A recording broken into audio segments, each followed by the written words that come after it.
Assalamualaikum teman-teman, kembali lagi dengan baca buku bersama. Kali ini kita akan baca buku kajian Magnet Rezeki. Dan kemarin kita berada di bab kedua terkait dengan perisai rezeki.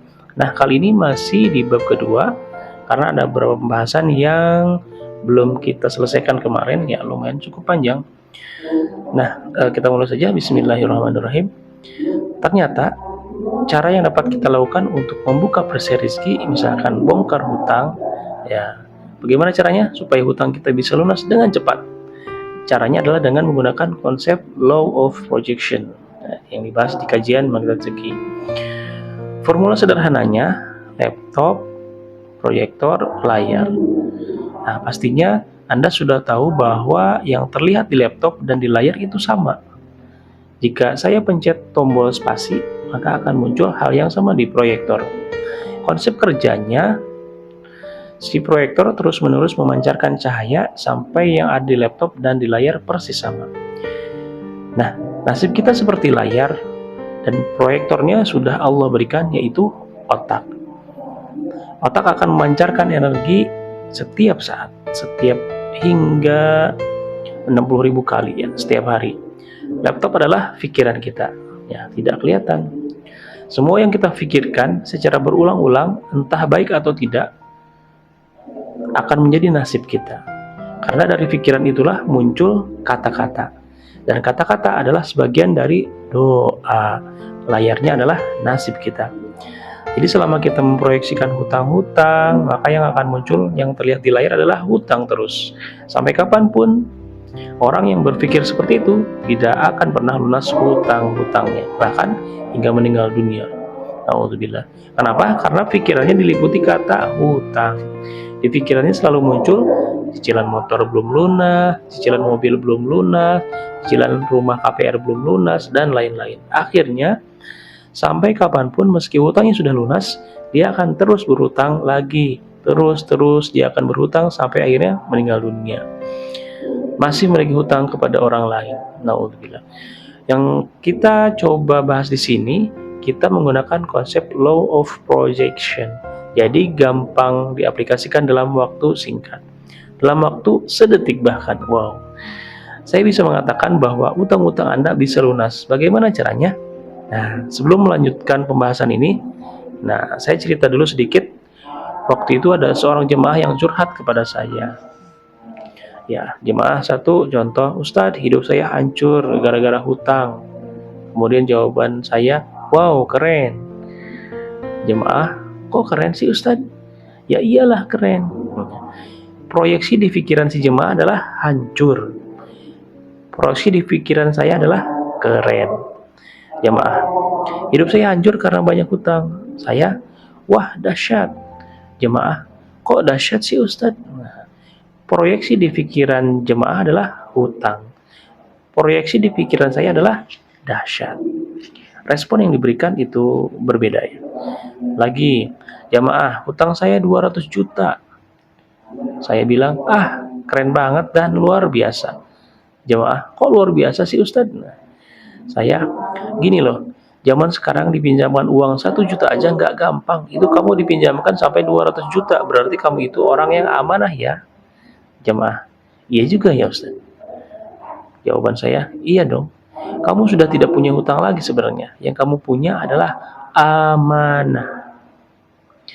Selama ini di pikiran si jemaah yang muncul adalah kata utang. Kalau seperti itu, kapan utangnya akan terbayar? Tidak akan pernah terbayar. Jadi, ganti kata utang yang ada di pikiran kita dengan kata amanah. Supaya kata yang muncul di pikiran kita adalah amanah. Dengan begitu, amanah akan datang secara bertubi-tubi. Uang 200 juta yang pernah diterima jamaah itu adalah modal kerja. Setelah dia mengubah kata utang menjadi amanah, muncullah amanah-amanah berupa customer yang loyal, karyawan yang setia, supplier yang baik hati. Dan semua itu amanah yang datang kepada kita. Betul? Nah, saya tanya lagi ke jamaah itu, masih punya utang nggak? Jamaah, tidak. Ya, yang kamu punya adalah amanah, bukan hutang. Ganti kata hutang menjadi amanah, itu kuncinya. Nikmati saja hidup dan percaya saja bahwa Allah Subhanahu wa taala akan memberikan amanah kepada kita. Padahal waktu si jemaah menerima uang 200 juta sebenarnya itu adalah rezeki. Tetapi yang disetel pikirannya adalah hutang. Masya Allah. Nah, kok rezeki uang 200 juta itu kenapa kita anggap hutang? Padahal itu kan rezeki. Membuat orang lain percaya memberikan uang 200 juta itu kepadanya. Itu adalah rezeki. Jadi, dia sudah melakukan perisai atau dosa karena menganggap utang sebagai azab buat dirinya. Karena yang dia terima itu adalah rezeki yang seharusnya dia jaga amanah sebaik-baiknya. Bukan jadi beban sebenarnya. Contoh kedua, sama seperti ibu-ibu yang lagi menjemur pakaian lalu turun hujan. Si ibu ngomong, ya hujan. Pada saat si ibu itu sedang menolak rezeki berupa hujan yang Allah berikan kepadanya. Ibu itu secara tidak sadar menolak rezeki. Ya hujan. Dalam hatinya jengkel, dongkol, kesel. Ya hujan. Padahal sebenarnya itu adalah rezeki.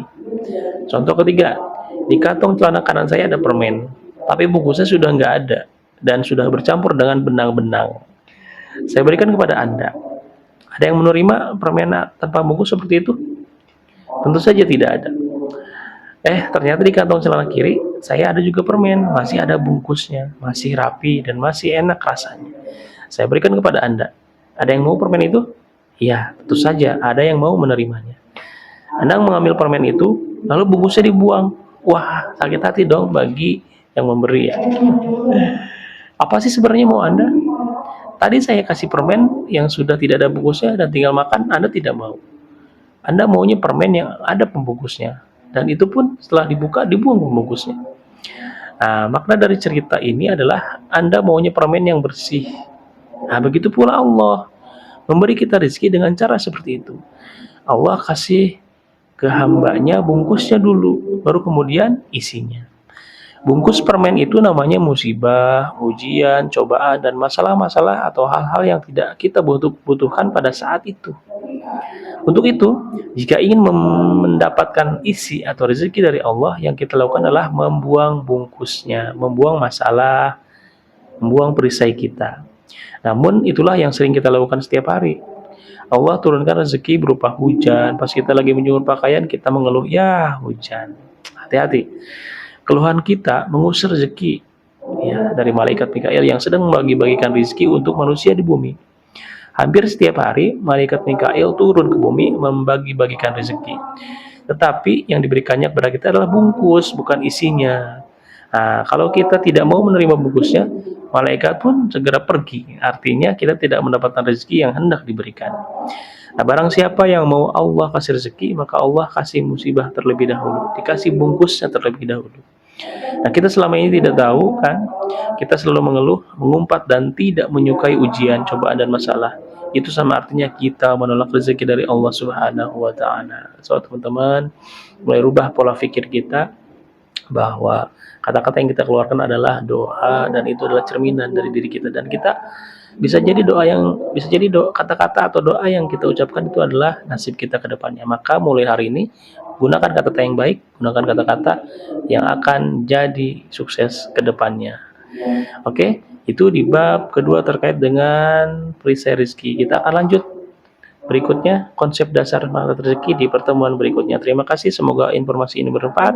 Semoga baca buku bersama ini bisa memberikan kita wawasan yang luas terkait pengembangan diri dan juga pengembangan dari kehidupan kita. Semoga informasi bermanfaat. Salam sukses bermanfaat. Terima kasih. Wassalamualaikum warahmatullahi wabarakatuh.